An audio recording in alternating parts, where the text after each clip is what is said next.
Chapitre 12. Le thé. C'était le 19 juillet, jour de la naissance de Sophie. Elle avait 4 ans. Sa maman lui faisait toujours un joli présent ce jour-là. Mais elle ne lui disait jamais d'avance ce qu'elle lui donnerait. Sophie s'était levée plus tôt que d'habitude. Elle se dépêchait de s'habiller pour aller chez sa maman recevoir son cadeau. « Vite, vite, ma bonne, je vous en prie !» disait-elle. « J'ai si envie de savoir ce que maman me donnera pour ma fête !» « Mais donnez-moi le temps de vous peigner. Vous ne pouvez pas vous en aller tout ébouriffé comme vous êtes. Ce serait une jolie manière de commencer vos 4 ans. Tenez-vous donc tranquille, vous bougez toujours. » « Aïe, aïe, vous m'arrachez les cheveux, ma bonne !» « Parce que vous tournez la tête de tous les côtés. Là, encore. Comment puis-je deviner de quel côté il vous plaira de tourner la tête ?» Enfin, Sophie fut habillée, peignée, et elle put courir chez sa maman. « Te voilà de bien bonne heure, Sophie !» dit la maman en souriant. « Je vois que tu n'as pas oublié tes 4 ans et le cadeau que je te dois. Tiens, voici un livre. Tu y trouveras de quoi t'amuser. » Sophie remercia sa maman d'un air embarrassé et prit le livre qui était en maroquin rouge. « Que ferais-je de ce livre ?» pensa-t-elle. « Je ne sais pas lire. À quoi me servira-t-il ?» La maman la regardait et riait. « Tu ne parais pas contente de mon présent ?» lui dit-elle. C'est pourtant très joli. Il y a écrit dessus « Lézard ». Je suis sûre qu'il t'amusera plus que tu ne le penses. Je ne sais pas, maman. Ouvre-le, tu verras. Sophie voulut ouvrir le livre. À sa grande surprise, elle ne le put pas. Ce qui l'étonna plus encore, c'est qu'en le retournant, il se faisait dans le livre un bruit étrange. Sophie regarda sa maman d'un air étonné. Madame de Réan rit plus fort et lui dit « C'est un livre extraordinaire. Il n'est pas comme tous les livres qui s'ouvrent tout seuls.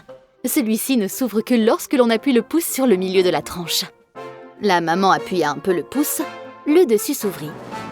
Et Sophie vit avec bonheur que ce n'était pas un livre, mais une charmante boîte à couleurs, avec des pinceaux, des godets et 12 petits cahiers, pleins de charmantes images à peindre. « Oh, merci, ma chère maman !» s'écria Sophie. « Que je suis contente, comme c'est joli !» Tu étais un peu attrapée tout à l'heure, quand tu as cru que je te donnais un livre, mais je ne t'aurais pas joué un si mauvais tour. Tu pourras t'amuser à peindre dans la journée avec ton cousin Paul et tes amis Camille et Madeleine, que j'ai engagés à venir passer la journée avec toi. Elles viendront à 2 heures. Ta tante d'Aubert m'a chargée de te donner de sa part ce petit thé. Elle ne pourra venir qu'à 3 heures, et elle a voulu te faire son cadeau dès le matin. L'heureuse Sophie prit le plateau avec les 6 tasses, la théière, le sucrier et le pot à crème en argent. Elle demanda la permission de faire un vrai thé pour ses amis.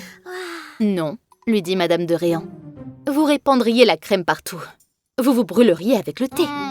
Faites semblant d'en prendre, ce sera tout aussi amusant. » Sophie ne dit rien, mais elle n'était pas contente.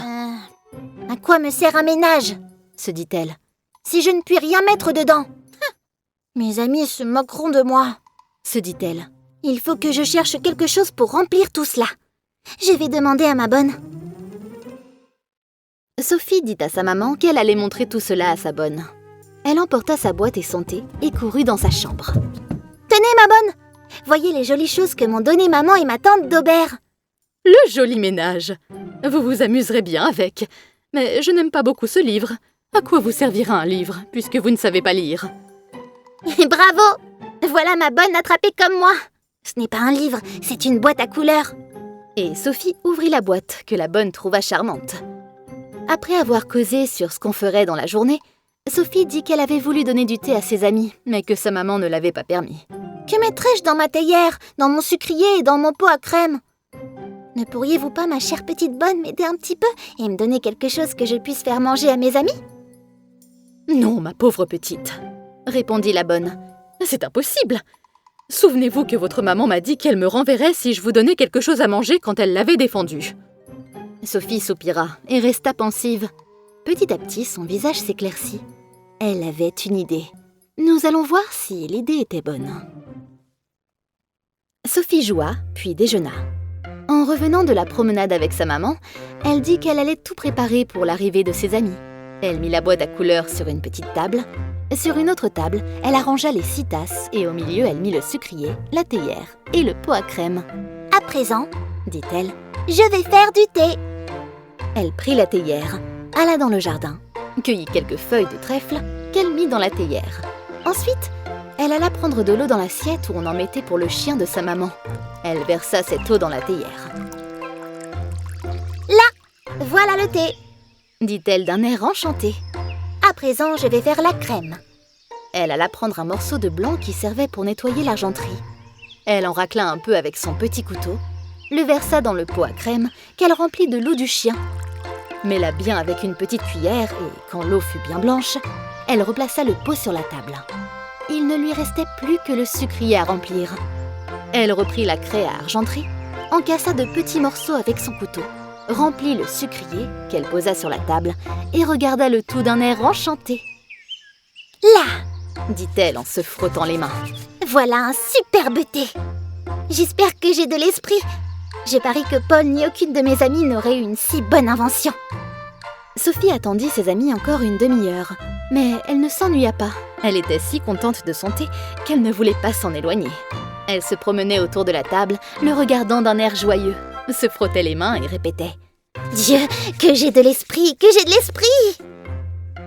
Enfin, Paul et les amis arrivèrent. Joyeux anniversaire! Sophie courut au-devant eux, les embrassa tous et les emmena bien vite dans le petit salon pour leur montrer ces belles choses. La boîte à couleurs les attrapa d'abord, comme elle avait attrapé Sophie et sa bonne. Ils trouvèrent le thé charmant et voulaient tout de suite commencer le repas. Mais Sophie leur demanda d'attendre jusqu'à 3 heures. Ils se mirent donc tous à peindre les images des petits livres. Chacun avait le sien. Quand on se fut bien amusé avec la boîte à couleurs et qu'on eut tout rangé soigneusement, « À présent, s'écria Paul, prenons le thé !»« Oui, prenons le thé !» répondirent toutes les petites filles ensemble. « Voyons, Sophie, fais les honneurs. Asseyez-vous tous autour de la table. Là, c'est bien. Donnez-moi vos tasses, que j'y mette du sucre. À présent, le thé, puis la crème. Buvez maintenant !» C'est singulier, le sucre ne fond pas. Mêle bien, il fondra. Mais ton thé est froid. C'est parce qu'il est fait depuis longtemps. Ah, quelle horreur! Qu'est-ce que c'est? Ce n'est pas du thé, cela! C'est détestable. Cela sent la craie. Qu'est-ce que tu nous as donné, là, Sophie? C'est détestable, dégoûtant. Vous trouvez?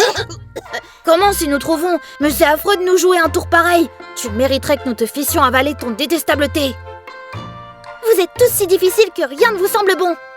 Avoue, Sophie, que sans être difficile, on peut trouver ton thé très mauvais. Quant à moi, je n'ai jamais goûté à quelque chose d'aussi mauvais. Avale donc, avale. Tu verras si nous sommes difficiles. Laisse-moi, tu m'ennuies. Ah, nous sommes difficiles, hein? Tu trouves ton thé bon? Bois-le donc ainsi que ta crème. Et Paul, saisissant Sophie, lui versa le thé dans la bouche. Il allait en faire autant de la prétendue crème, malgré les cris et la colère de Sophie. Lorsque Camille et Madeleine, qui étaient très bonnes et qui avaient pitié d'elle, se précipitèrent sur Paul pour lui arracher le pot à la crème, Paul, qui était furieux, les repoussa.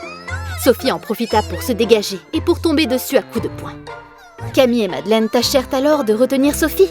Paul hurlait, Sophie criait. Camille et Madeleine appelaient au secours. C'était un train à assourdir. Les mamans accoururent effrayées. À leur aspect, les enfants se tinrent tous immobiles. « Que se passe-t-il donc ?» demanda Madame de Réan d'un air inquiet et sévère. Personne ne répondit. « Camille, explique-nous le sujet de cette bataille. » Madeleine et moi, nous ne nous battions avec personne. Comment? Vous ne vous battiez pas? Toi, tu tenais le bras de Sophie, et Madeleine tenait Paul par la jambe. C'était pour les empêcher de jouer trop fort. Jouer? Tu appelles cela jouer? Je vois que c'est Sophie et Paul qui se seront disputés, comme à l'ordinaire. Camille et Madeleine auront voulu les empêcher de se battre. J'ai deviné, n'est-ce pas, ma petite Camille? Oui, madame. N'êtes-vous pas honteux, monsieur Paul, de vous conduire ainsi? À propos de rien, vous vous fâchez. Vous êtes prêt à vous battre.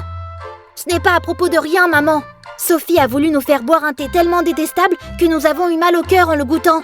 Et quand nous nous sommes plaints, elle nous a dit que nous étions trop difficiles.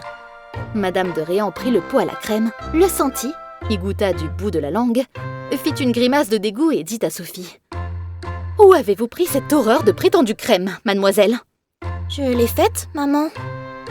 Vous l'avez faite? Et avec quoi? Répondez. Avec le blanc à argenterie et l'eau du chien. Et votre thé, qu'est-ce que c'était? des feuilles de trèfle et de l'eau du chien. Voilà un joli régal pour vos amis. De l'eau sale, de la craie. Vous commencez bien vos 4 ans, mademoiselle. En désobéissant quand je vous ai défendu de faire du thé, en voulant faire avaler à vos amis un soi-disant thé dégoûtant, et en vous battant avec votre cousin. Je reprends votre ménage pour vous empêcher de recommencer. Et je vous aurais envoyé dîner dans votre chambre si je ne craignais de gâter le plaisir de vos petites amies, qui sont si bonnes qu'elles souffriraient de votre punition. Les mamans s'en allèrent en riant malgré elles, du ridicule régal inventé par Sophie. Les enfants restèrent seuls. Paul et Sophie, honteux de leur bataille, n'osaient pas se regarder. Camille et Madeleine les embrassèrent, les consolèrent et tâchèrent de les réconcilier. Sophie embrassa Paul, leur demanda pardon à tous, et tout fut oublié. On courut au jardin, où on attrapa 8 superbes papillons que Paul mit dans une boîte qui avait un couvercle de verre.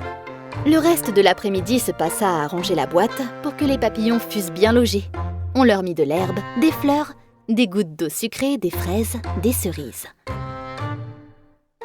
Quand le soir vint et que chacun put partir, Paul emporta la boîte aux papillons à la prière de Sophie, de Camille et de Madeleine, qui voyaient qu'il en avait envie.